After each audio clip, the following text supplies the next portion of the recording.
Books are being challenged at an unprecedented rate this school year. The American Library Association received 330 reports of such challenges last fall alone, and since then, that wave has somewhat picked up momentum.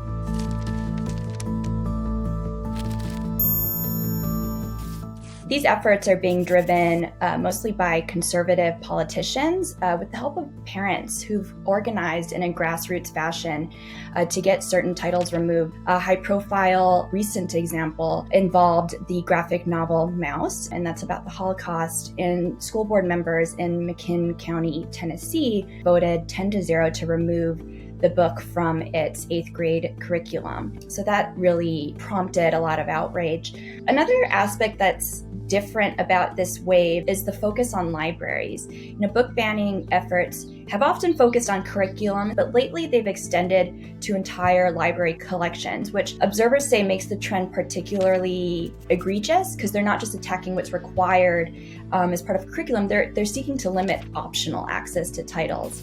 Almost all of the frequently targeted books deal with race, gender, or sexuality, and recent challenges have tended to focus on newer titles that explore the intersection between all three. And many contain sexually explicit scenes and swear words, and they often deal with heavy themes like rape and death and coming out. And, for many children, literature can provide a community and a safe haven. And that's particularly true of literature whose perspectives have often been excluded from traditional narratives. And students told me when that literature is under attack, their schools feel less welcoming. And research shows that for LGBTQ+ students who attend schools where they don't feel welcomed, they have higher rates of truancy.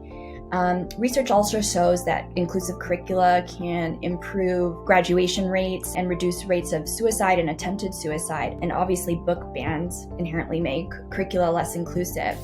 For young people, being able to read these books isn't just a matter of principle.